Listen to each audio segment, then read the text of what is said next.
तो किसान भाइयों, आपकी फसल यदि बारिश के मौसम में फंस चुकी या फिर आप बारिश के मौसम में कोई भी फसल लेते हो तो उसमें कई परेशानियां आ जाती है। जैसे कि एक्सेस नाइट्रोजन के कारण फूलों की संख्या कम होना, या फिर ज्यादा बारिश के कारण, बारिश के ज्यादा बड़ी बूंदों के कारण आपके फसल के अंदर फ्लावर ड्रॉपिंग हो जाती है, वो एक समस्या होती है। और बारिश के कारण जो नाइट्रोजन ज्यादा बढ़ जाता है उसके कारण आपके फसल के अंदर अलग अलग प्रकार के फंगस लग जाते हैं, तो वो एक अलग प्रॉब्लम होता है। तो इन सभी प्रॉब्लम का सॉल्यूशन आज के एक ही वीडियो में आपको मिलने वाला है। वीडियो थोड़ा लंबा भी हो सकता है क्योंकि प्रॉब्लम भी ज्यादा हम इस वीडियो के अंदर कवर करने वाले हैं। तो आज के इस वीडियो को बहुत दिल से बनाया है तो दिल से लाइक भी बनता है। तो चलिए शुरुआत करते हैं आज के इस वीडियो की। तो बारिश में फसल को बचाने का सही तरीका कैसे हो सकता है।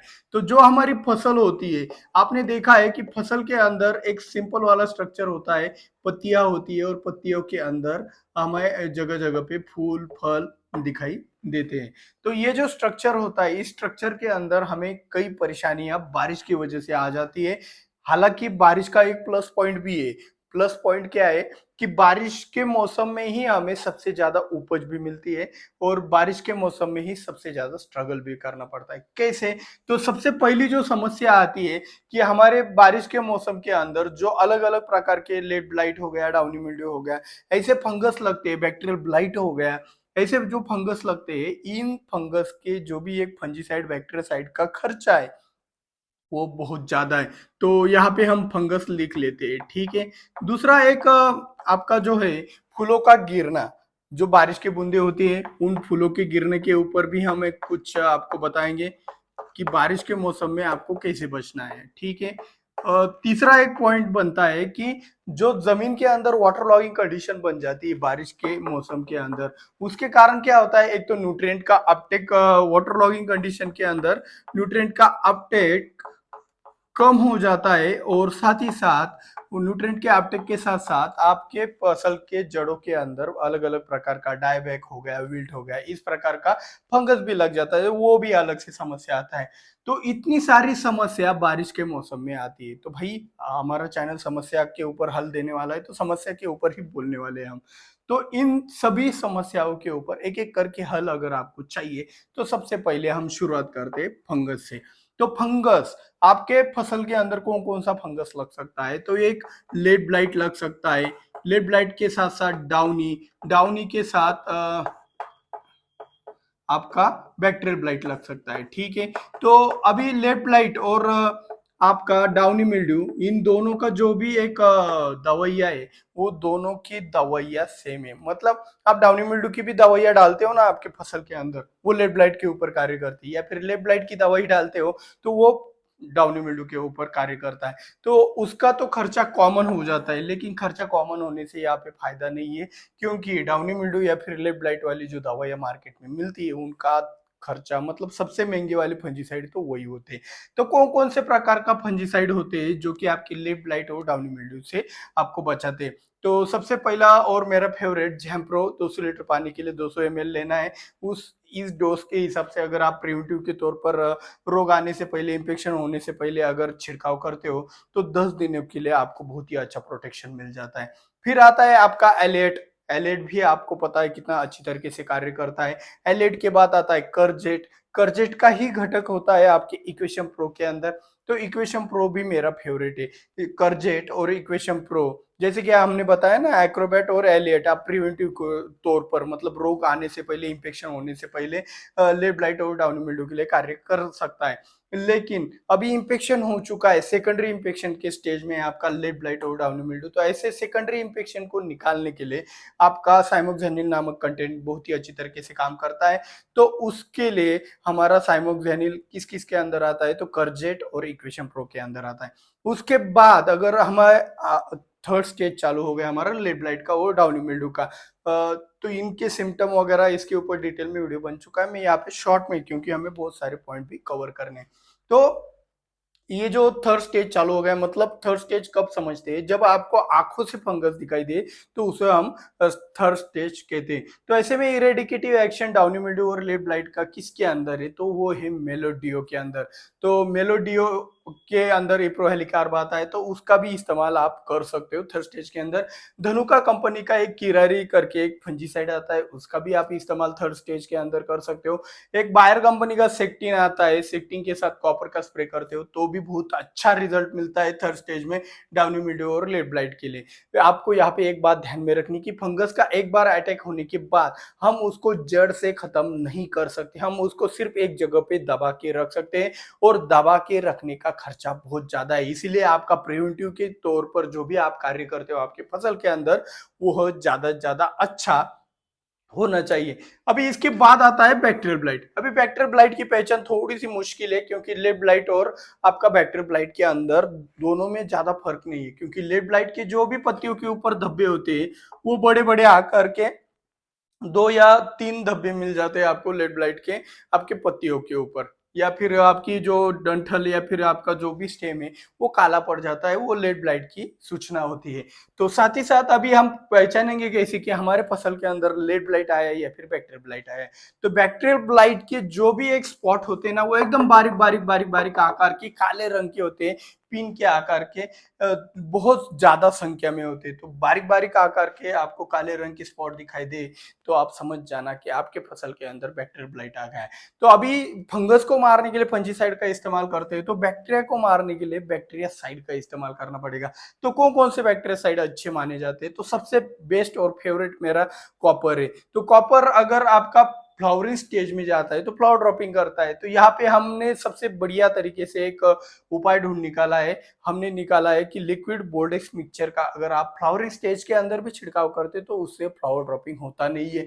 मतलब कॉपर का कॉपर जाता है और ऊपर से फ्लावर ड्रॉपिंग भी नहीं होता है। और हाँ, कॉपर कितना बेस्ट फंजीसाइड, बैक्टीरिया साइड, वीरीसाइड है, मतलब वायरस के ऊपर भी कार्य करता है। तो बैक्टीरिया साइड के तौर पर हम लिक्विड बोर्डेक्स मिक्सचर को ले सकते हो। साथ ही साथ बहुत सारे मार्केट में बैक्टीरिया नाशक आता है इंडोफिल कंपनी का, आपका स्ट्रेप्टोसाइक्लिन आता है। तो इस तरीके से बहुत सारे, आपका कसुगामाइसिन हो गया, बहुत सारे प्रोडक्ट मार्केट में मिल जाते हैं बैक्टीरियासाइड के तौर पर। तो आप उन सभी प्रोडक्ट का प्रिवेंटिव के तौर पर इस्तेमाल कर सकते हैं। यहाँ पे मैं आपको एक सूचना देना चाहता हूँ कि लेड ब्लाइट हो गया, डाउनी मिल्ड्यू हो गया, बैक्टीरियल ब्लाइट हो गया, ये तीनों के तीनों डिसीज आपके बारिश के मौसम में ही हल्का मचाते हैं, बिना बारिश के आपको ज्यादा दिखाई नहीं देते। तो आपने पिछले साल भी देखा होगा कि बैक्टीरियल ब्लाइट का ज्यादा अटैक था, क्योंकि पिछले साल बारिश भी ज्यादा था। तो जितना ज्यादा बारिश उतनी ही ज्यादा इन रोगों की समस्याएं होती। तो इन रोगों से निपटने के लिए एक बहुत बढ़िया स्ट्रैटेजी बताता हूँ कि अगर आप सस्ते में और अच्छे से इनको निपटना चाहते हो तो प्रिवेंटिव के तौर पर काम करना पड़ेगा, पहला पॉइंट। सेकंड पॉइंट ऐसा है कि 10-12 दिनों के अंतराल के अंदर आपको इनके ऊपर जो भी दवाइयाँ कार्य करती है उनका छिड़काव करते रहना चाहिए। और कौन कौन सी दवाइयाँ कैसे तरीके से, जुगाड़ू तरीके से कैसे सस्ते में बढ़िया वाली उठानी है, वो अगर आपको जानना है तो चैनल को सब्सक्राइब करके बेल आइकन दबा दो, हमारे वीडियो आपके लिए आते रहेंगे। तो इस तरीके से हम बैक्टीरियल ब्लाइट, लेड ब्लाइट और डाउनी मिल्ड्यू को यहाँ पे कंट्रोल कर सकते हो, यानी कि फंगस को अच्छी तरीके से कंट्रोल कर सकते हैं। अभी फूलों का गिरना कैसे रोकना है? अभी देखो, 2 प्रकार का प्रॉब्लम है यहाँ पे बारिश के कारण होता हुआ। जो भी बारिश गिरता है उससे जमीन के अंदर नाइट्रोजन बढ़ जाता है। नाइट्रोजन अत्यधिक होने से भी आपका फ्लावर ड्रॉपिंग होता है, फ्रूट ड्रॉपिंग होता है, पहला पॉइंट। और सेकंड पॉइंट क्या होता है, कुछ फसलें इतनी नाजुक होती है कि बारिश की बूंदों की मार झेल नहीं पाते और उसी मार के कारण वहां पे फ्लावर ड्रॉपिंग हो जाता है। तीसरा पॉइंट क्या है, नाइट्रोजन के कारण वही फूल बहुत और भी ज्यादा नाजुक होते हैं, हवा के झोंके से भी गिर जाते हैं। तो ये तीनों पॉइंट बन जाते हैं यहाँ पे फूलों की गिरने की। इसके अलावा भी बहुत सारे कारण हैं, लेकिन हम बारिश का बात कर रहे हैं तो बारिश के ऊपर फोकस करेंगे। तो आपका जो भी बारिश के कारण नाइट्रोजन बढ़ रहा है, पहले तो अगर फ्लावर ड्रॉपिंग का दिक्कत आ रहा है तो जमीन के अंदर पहले बारिश के मौसम में अगर ये दिक्कत आ रही है तो पोटेशियम सोनाइट को पहले आप एप्लीकेशन करेंगे। पोटेशियम सोनाइट का ही क्यों, ये अगर आपके मन में सवाल आया होगा, तो पोटेशियम सोनाइट इतनी जल्द तरीके से कार्य करता है कि जैसे आपके 100 किलोमीटर की रफ्तार से दौड़ने वाली मोटरसाइकिल को एक डिस्क ब्रेक दबाने के बाद उसे तुरंत रोका जाता है, एक अकेले डिस्क ब्रेक की टेक्नोलॉजी के अनुसार। उसी तरीके से पोटेशियम सोनाइट के अनुसार आपके नाइट्रोजन को एकदम से एक कुछ ही घंटों के अंदर आपकी फसल के अंदर कंट्रोल किया जाता है पोटेशियम सोनाइट के जरिए। अभी पोटेशियम सोनाइट के अंदर क्या होता है, कैसे होता है, मैग्नीशियम प्लस आपका पोटेश होता है, वो वाला वीडियो भी आप जाके देख सकते हैं, यहाँ पे डिटेल में बात नहीं कर सकते। तो पोटेशियम सोनाइट देने के बाद आपका नाइट्रोजन आपके फसल के अंदर कंट्रोल में आ जाएगा। इससे क्या होगा, नाइट्रोजन के कारण जो आपके फसल के अंदर नाजुकपन आ रहा है, वो उस नाजुकपन के कारण आपके फूलों का डेंटल जो नाजुक बन रहा था, जिसके कारण आपकी फ्लावर ड्रॉपिंग हो रही थी, वो रुक जाएगी। तो किसान भाइयों, ये तो हमने नाइट्रोजन का कंट्रोल कर लिया पोटेशियम सोनाइट के जरिए, लेकिन उसका क्या, जो बारिश के बूंदों के कारण जो हमारा फ्लावर ड्रॉपिंग होता है, तो उसका सिर्फ और सिर्फ एक ही इलाज बनता है। उसका इलाज क्या बनता है कि जो बारिश के बूंदे उनका स्पीड रोकना। अभी उनका स्पीड रोकना मतलब क्या, हम तो उसके खिलाफ तो लड़ नहीं सकते, नेचर है, प्रकृति है। तो फिर भी मैंने एक चैनल की निर्मित के बाद मैंने आपको एक चीज बताई थी कि आज मतलब 2030 के जैसे जैसे हम नजदीक जाएंगे, वैसे वैसे हमारा ओपन फार्मिंग करना बहुत मुश्किल हो जाएगा। मतलब 10 एकड़ का ओपन फार्मिंग करने से अच्छा 1 एकड़ का ग्रीन हाउस वाला, पॉली हाउस वाला, शेड नेट हाउस वाला फार्मिंग करना बहुत फायदेमंद रहने वाला है। ऐसा क्यों बोला, और हम उसकी तरफ भी जा रहे हैं। तो अभी आप में से कुछ किसान कहेंगे कि भाई पहले बारिश के कारण फ्लावर ड्रॉपिंग नहीं होता था। बिल्कुल होता था, लेकिन इतना ज्यादा पैमाने पर नहीं होता था। अभी पिछले साल आपने देखा, जिन जिन किसानों ने 5-6 महीने तक अपना टमाटर अच्छी तरीके से टिका के रखा, उन किसानों के टमाटर के अंदर फ्लावर ड्रॉपिंग की समस्या आती थी सिर्फ और सिर्फ बारिश के बूंदों के कारण। जैसे ही फ्लावर सेट होने की कगार पर आते, बारिश आ जाती। तो ऐसे में सोल्यूशन एक ही बनता है, आप शेडनेट हाउस अगर आपका होता, पॉली हाउस अगर होता, तो आपका ये फ्लावर ड्रॉपिंग का समस्या भी खत्म हो जाता। अभी ये यहाँ पे ये बताने की कोशिश इतनी ही है कि अभी जितना जल्दी हो सके आप शेडनेट हाउस हो गया, उसके ऊपर जितना जल्दी हो सके उतना शिफ्ट हो जाओ, क्योंकि वही आपके लिए फायदे में फ्यूचर में फार्मिंग होने वाली है। और आप शेडनेट हाउस, पॉली हाउस के अंदर प्रोडक्शन भी बढ़ जाता है, क्वालिटी भी बढ़ जाती है और खर्चा कम हो जाता है। पॉली हाउस का मेंटेनेंस ज्यादा है, शेडनेट हाउस का मेंटेनेंस कम है, और लागत भी उसके बनाने के लिए कम आती है। तो चले, यहाँ पे फूलों के गिरने के कई और कारण है, जैसे कि आप M45 वगैरह डालते हो, तो कॉपर डालते हो, सल्फर डालते हो, तो उससे भी फ्लावर ड्रॉपिंग होता है। लेकिन कुछ एरिया ऐसे हैं भारत के अंदर, जैसे कि उदाहरण के तौर पर मध्य प्रदेश के हरदा जिले के अंदर, जो नर्मदा के किनारे में जो भी जमीनें हैं, जिनकी डेप्थ, जिनकी गहराई 50-50, 60-60 फीट वाली मिट्टी की है, तो उन जमीनों के अंदर कॉपर डाले, सल्फर डाले, फ्लावर ड्रॉपिंग भी नहीं होता।